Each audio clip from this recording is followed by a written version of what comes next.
Hammers banning away Taka, definitely something TSM played really well. Kaz had a 4-0 start, fell off a little bit in the mid game. He went for a weapon power Taka, which is not something we have seen too much in competitive play, a little bit more viable on the Sovereign's Rise. Definitely something that he's very mechanically gifted at and not something Hammers wants to see. Team Solomid banning the Reza. We have seen the Reza come out so many times over the course of this weekend. TSM making sure that that is not going to happen this game. We just saw Pico have a phenomenal performance with Reza. So it makes sense, I think, to start taking away these heroes that we start to see do better and better over the course of the weekend, over the course of the preseason. Start focusing a little bit more on those because, things are shaping up. The meta will constantly be evolving as we go along. Absolutely. I fully expect TSM to pick up Krull with this next pick. I don't think they expected Hammers to take Celeste as their first pick. I think Chuck was like, all right, they'll pick anything else. They actually are going to go for a Tony. Oh, God, TSM, what are you guys doing? The Krull Celeste combo, if Hammers does not take that right there, I think is going to be a huge mistake. Yeah, I mean, they did play the Krull yesterday. Hammers did, but it really didn't work out for them. It was not very strong for them, but with this combo, I think you have to just revisit it. You have to go back to trying to play this once again. That's exactly what they're going to do. They grabbed the Celeste Krull, so I already can envision the call you're going to have a little bit later on with the guys, but it's definitely a decision. Maybe it's, again, that overconfidence of thinking, you know what? We know we feel like we can beat these guys with whatever composition. Like, we've seen that happen before, where teams will just let anything go through because they feel like they can beat them. And it's bitten teams more often than not. So TSM going to have to be a little bit careful here. Absolutely. And giving more credit to them, I do have full confidence that they do have a game plan. They are smart enough. All of these teams are smart enough to understand that, okay, if we don't take Krull pick right here, we need to have a game plan for it. That is something I have emphasized quite a bit in all of our practices, that anytime they make any sort of decision, they need to think about the long-term repercussions. They need to have a backup plan to it, whatever the worst case scenario is. If you have a plan for the worst case scenario, anything else that differs from that is going to be better off for them. So Black Feather will be their pick. They did ban away the Lyra, so they don't want that Lyra Krull to be running around, keeping Krull even healthier than he already would be with the sustain. Rona getting banned away as well. When you have the Krull, Rona is oftentimes a pick that people take against a team that has Krull just because it's that similar bruiser type of hero. It just plays a very similar role. So taking that out of the equation, Arden going to come through. I have been really surprised at the lack of Arden that we've seen thus far in the preseason. I personally feel like he is one of the strongest heroes, not just the weapon power Arden joke, it's which I do think is legitimate, but as a captain, the Arden brings so much to the table. The crowd control, the ability to give movement speed to an ally that doesn't have it in their kit. I think he actually is one of the more undervalued captains right now. Absolutely agree with you. I think that because there is obviously 5 heroes on each side of the map now, that means that there's going to be so much more crowd control that a lot of these carries that need to get out of a gauntlet have to use their block for something else. And if they use their block on something else and they get trapped inside a gauntlet, that is free reign for whatever the enemy team wants to do. Hammers, great pick in picking up the Arden, like we just mentioned, and they are getting tanky. They now have Arden, Alpha, and Krull. That is an insane front line for protecting and peeling for Celeste. TSM has the Black Feather, a little bit of a dive potential there, but not a lot as far as getting onto that Celeste in the back. Yeah, Samuel's going to struggle to get onto Celeste. Kestrel can't really get onto your back lines without taking out your front line first. Tony can, if you get a really good bada bing, you can knock the Celeste into an area where she's vulnerable, but that's really their only options right now, is Tony with a great ultimate or Black Feather diving in deep and hoping that he survives the onslaught of damage he's going to receive. Catherine to come out as well. We've seen the Arden-Catherine combo. Usually it ends up with the Catherine as a carry. I think either one of those two could easily fill that role of carry with the other one taking the captain. So it's, again, that flexibility that you have. Skye going to be the final pick. I like the Skye pick here for TSM because it's another one of those heroes that can get onto the back line without having to first clear out the tanks. Two important points here. One, brilliant ban by the side of Hammers Esports to take out that Rona. Not only is it a comfort pick for Daniel, but because they have 4 melee heroes, you do not want a Rona in that front line spinning on top of everyone. And then 2 out of the side of TSM, Sky, like you said, melts through a Catherine in the front line. She's going to struggle getting onto Celeste, but it's going to make it very easy to just kite around all these melee heroes and do damage to her the entire game. Absolutely. So the picks are in, but before we dive further into what each selection will mean, I want you both to give me and us a player to watch from each team. So why don't we start with you, Bacon? We'll start with Hammers Esports. On the side of Hammers, I want to keep my eyes on Stand-in Solo this game because yesterday I mentioned he played the Krull, which is a very strong pick on the rise, but he did not look comfortable with it. He has struggled very heavily. A lot of that was T-Tigers going in invading, but his jungle was stolen away time and time again. In that game yesterday, he hit the 10 CS mark at 9 minutes into the game. That is absolutely unacceptable if you're going to be trying to compete and trying to win games. Yeah, that's definitely rough. On the flip side of the coin, TSM bringing in Cause. We talked about him a little bit yesterday. Young kid, only 13 years old, but seriously so mechanically gifted. I definitely expect him to see him on the Sky today. We did see Hammy on it yesterday. Cause will either be on Sky or Kestrel for this game. Heroes that he is very comfortable with, heroes that he has carried plenty of these community tournaments with. He's very comfortable on both. His mechanics are nutty. So those are the players to watch. Let's revisit the hero picks from each player. Are there any unique matchups given the selections? I think it's kind of surprising that Daniel is just always able to get, he has 2 picks that I've seen him play over on 5v5. It's Rona and Blackfeather, and he gets one of those 2 every single game. I really want to see a team try and contest that because they've seen the same games I have. They know that those are the 2 picks he goes for. I want to see teams try and challenge that. Just say, you know what, even if you have more heroes, show us that you have more heroes. All right, it looks like the players are ready, so we're going to get this game underway. Let's take you right over now.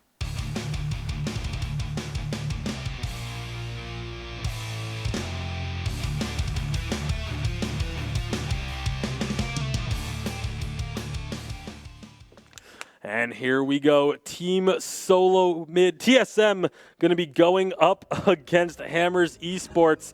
Game number 2 here in North America. Hammers with a lot to prove here. They really want to step up from their performance yesterday. Of course, a very difficult start to preseason for them, taking on Tribe and then TSM.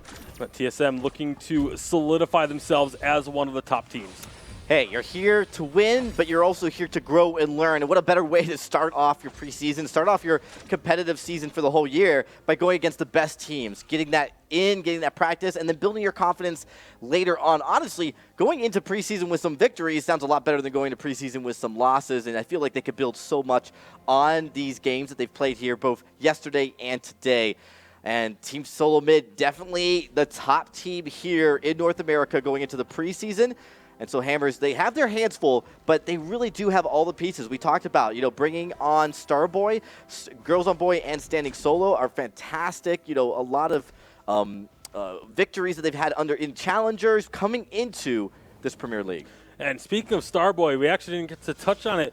We mentioned status at his birthday today. Starboy, also his birthday today, turning 20. So happy birthday to Starboy. Make sure you hop onto social media and give him your birthday wishes. And he's definitely going to be hoping for a win here against TSM. That would be a fantastic birthday present. That would be absolutely awesome. He's been, kind of that player that I feel like you either love him or you hate him. Very volatile within the He brings a lot, but Vainglory he brings a lot to the game. I think that's missing. There's a lot of character there, a lot of kind of entertaining moments in the moment here. Starboy, of course, playing this Catherine role. Does look like he will be playing that carry captain that we've seen come out quite so often, where you do go with that Storm Crown first and build into like an aftershock. Starboy and Stand Solo both eating a lot of damage here. Nice taunt by Tony. He's going to pull him back in, and they secure the kill. That's not a very good birthday present to offer their TSM, but they find themselves the first blood, taking Starboy down. Yeah, he had the taunt go in. I think Starboy at that point realized he was going to go down. Merciless pursuit just to get that stack. Catherine obviously loves to use those stuns to keep building on those stacks to build extra armor throughout the game. as that's pretty permanent. Daniel does steal away the Elder Treant. And again, Daniel, in these one-on-one situations, he is this top laner, he's this solo laner, he loves this Blackfeather, loves Rona, and he's very often ends up in just sort of these one-on-one situations. It kind of ends up being an island up there, and that's where he wants to strive. He wants to be able to take down any opponent in a one-on-one situation. We see him do it so frequently too, where he's not afraid to go in for a fight. Even right now, standing solo, charges on in. Daniel is just absolutely winning that trade right now. Throws out another on point, and yet he just comes out on top of a trade against a Kroll that was waiting in a bush. It's what Blackfeather can bring to a game, just because you have the mobility you need, as well as a sizable amount of sustain. That barrier that you get from the on point is not to be messed with early. Doing a lot of work onto Girls on Boys. And a couple more might drop him down into that reboot. He will actually drop into the reboot. They're not going to be able to find the kill just yet, but now knowing that he doesn't have that perk, that's going to allow Daniel to be even more aggressive up in this lane. And if Kaz sticks around, they could easily find themselves a kill, but they've also taken this turret down very low, looking to try and take that down now. Yeah, Hammers, they're just going to give that up. Oh my goodness, to get bullied like this in the early part of the game is something Hammers needs to find a game plan for. That is way too early for a turret, and I get that, you've got both members of Team Solo Mid committing to it, but I don't see pressure anywhere else on the map that Hammers was able to inflict during that time. So honestly, just a good choice of heroes by Team Solo Mid in the top lane at that point. Just being able to say, hey, we can outmatch those heroes. We can poke and poke and poke until they just have to back away. Yeah, TSM is definitely putting the pressure on. That was Kaz and Daniel. Just, again, 2-on-2 situation. It wasn't like they had a numbers advantage. It wasn't like they forced anything up there. They didn't give up anything across the map. It was just a straight 2-on-2 victory for TSM to pick up. And so they're going to be able to have that early pressure advantage. And with that first turret down, now that opens up if they do want to start split pushing, if they do want to focus Kaz other parts of the map and just have Daniel continue to push on his own in that top lane, they have that option. It's going to be challenging. You saw that also Team Solo Mid already doing a great job taking out and clearing enemy jungle. That's going to be a big factor. Daniel going on Girls on Boys again. The Cruel gets executed. This is going to be a really scary, scary time for Hammers. The top lane is just it's just falling apart. It looks like standing solo on the Cruel just has nowhere to go and has no ability to kind of, find leverage up against that Blackfeather. Yeah, it's definitely been a difficult game for them thus far. 3 kills. TiVo on this Sky is going to be looking to find some damage here onto Starboy. Again, the forward barrage, the barrier from Starboy doesn't do anything against the Sky. The damage threshold is not met when Sky throws out that forward barrage. So that's why this Sky is such a good pick into a Catherine. They're going to get the stun. The taunt doesn't actually connect, so it won't be forcing anyone into the forward barrage. But while this is going on, TSM, they're taking the Coast Wing, and Hammers don't seem to have any idea. This is a nice take here. Easy objective. You put so much pressure on. Yeah, they find out now, but it's a little too late. The Solar Storm did come through to try and help and maybe get themselves a steal, but they're just not going to be able to do so. And so now TSM, with that Ghost Wing buff, going to be kiting back TiVo. Again, forward barrage very strong against Kroll as well, because they have to run at you. Both these heroes have to run straight at you. No. Nice stun onto standing solo. TiVo looking for this kill. Forward barrage. That Starboy going to body block that and make sure standing solo gets out alive, but it is just barely. Meanwhile, in the top lane, Girls on Boys does take out the top turret. Going to pay for it with his life almost certainly. The detonation protocol is going to be going off. It does get back up, but as the taunt connects, keeps him in place, and that will be the kill secured by Daniel. Believe it or not, I really feel that was important. They got that top because they were just getting bullied in the top lane for so long. You need the objective. My only fear now is they have no one to go up there and keep that lane pushing. So for at least the time being, the top lane is going to just kind of it looks like TSM might actually back away from the top as well. But what's really scary is the matchups. I'm not seeing right now in the early to mid game any matchups that Hammers are going to win. The Sky is doing a great job on the bottom. You could just see the Cruel and Catherine are not really good into the Sky right now. Yeah, and it's been a 2-on-1 for a long time in that bottom lane, and TiVo has been able to handle it because he just has the hero advantage at that point. That's just a Sky does really well into both Catherine and Kroll. And I feel like if you're Hammers, you have to recognize that and make the switch, change up who's in what lane so that you can try and have some winning lanes. But right now in the mid lane, it's a lot of damage being done by Kaz. Kaz is going to take out Celeste, and that's not going to be doing any help for Hammers and the current struggle that they're going to be having. TiVo now finally getting onto the turret. He has been pushed up to his turret, but that's just because it has been 2-on-1, and now he's getting the opportunity to go into this 1-on-1 matchup, and you're seeing he's starting to be able to push it in towards the opponents, and the rotation of TSM's coming. If you're losing just one matchup, like the bottom, it wouldn't be a huge deal, but they're losing every single matchup, so the Sky on the bot is just exasperating the issue for Hammers right now. I do think Catherine and Cruel, as we get later into the game, will be able to manage these fights better, but right now, early, it's just too early. They don't have enough. And stand in solo, he was my player to watch, and because he didn't have a strong performance yesterday, his CS was not there, and it's happening again. He's only at about 15 CS at 9 minutes. That's better than yesterday, but not by much. You should have so much more CS. I mean, Kaz is the jungler on TSM side. He's got himself 26 at 9 minutes compared to the 15, but he also has, the kills and the pressure on the lanes and things like that that stand in solo has not been able to provide. And that's something that is really needs to improve for Hammers going forward, is they need to get more pressure out of the jungle. And there's going to be another Ghost Wing coming up here in just a few seconds. Another objective I really think TSM can take without any contention from Hammers, and they're going to start it up right now. Yeah, there's no vision here at all for Hammers. They have not been able to get scout cams out. Exactly. And they've been forced back in every single lane. Again, they're into their tier 2, tier 3 turrets in some lanes. Even the top. They're just not able to extend out far enough to get vision. Daniel, he's on his own.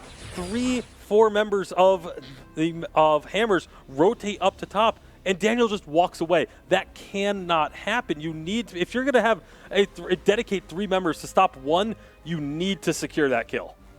At this point, with the lead TSM has, you start to look at the items they have as well. You see that Frostburn coming out from TiVo. That just makes perfect sense. You're not really seeing anything to get around that. And we might see Kaz does get cut out, but it turns quickly. Oh, Kaz does get stunned up, though. They do take him out, finally getting the kill onto Kestrel. Meanwhile, it's going to be another kill potentially coming through, but no.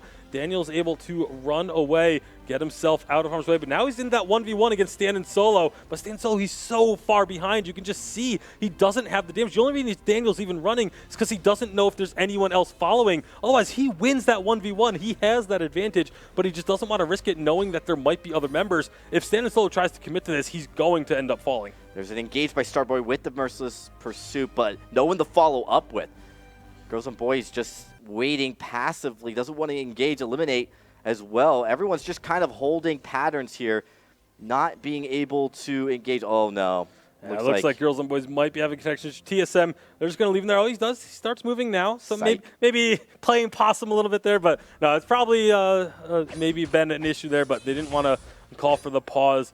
But Daniel, again, still in this 1v1 against Stan Solo, but he's making progress. He has moved further and further towards the Hammer's base while still fighting a Kroll in a one-on-one situation. Kroll, who's known as a duelist in Vainglory, and he just, again, is just too far behind at this stage of the game. And now TSM, they can start pushing up with the rest of their team. They're pushing all 3 lanes simultaneously. He does go down. They find Daniel because they committed multiple members up there, but bottom and mid are still getting pushed. TSM is pushing everywhere at once and not giving Hammers any room to breathe. Look down bottom, though. It looks like maybe TiVo, could it be biting off a little more than he gets? You dodges the Solar Storm. Just barely. Girls on Boys, you're going to have to use the ultimate and blow up underneath the turret to try and stay safe. That turret's about to fall. Kaz actually didn't finish off the turret when he had the opportunity. It's going to end up falling. As a result, Hammers finding themselves a couple of kills here.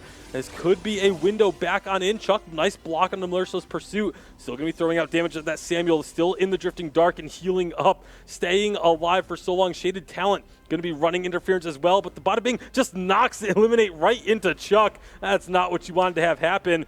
TiVo and Shaded Talent still on the run, but here comes Daniel having respawned, rejoining the fight. Eliminate is so low. It's not quite going to fall. One shot doesn't quite connect the Vanguard to dodge out the one shot. They do sacrifice Starboy, but TSM, not the cleanest of pushes.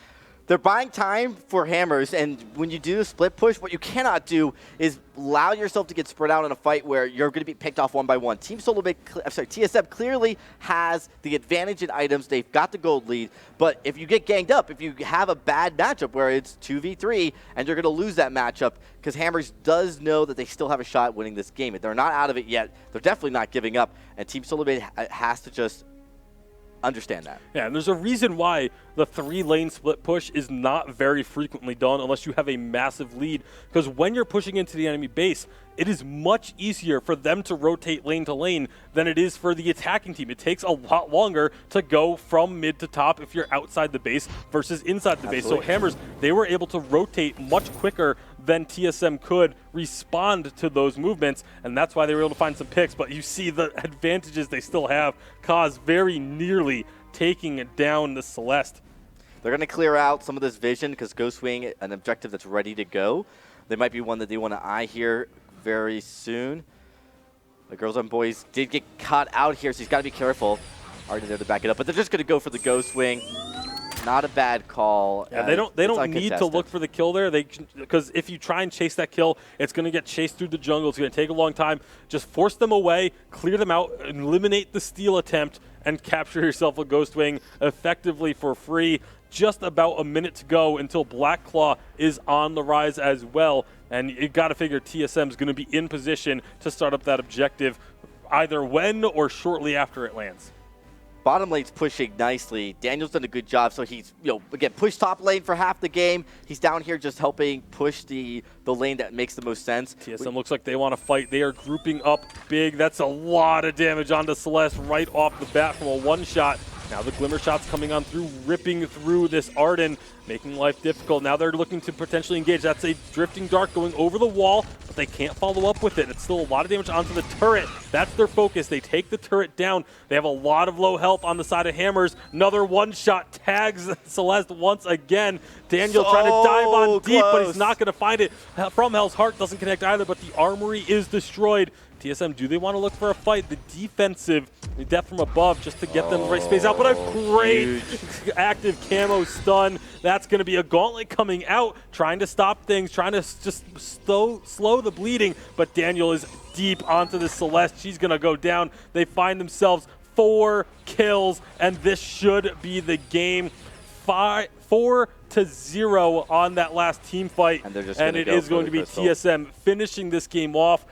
Just over 15 minutes for them to take down the Vein Crystal. And TSM once again looking strong, a little bit of faltering in the mid game, as I'm sure Flash will talk about for us a little later on the desk, but once again able to close the game out and walk away with a victory.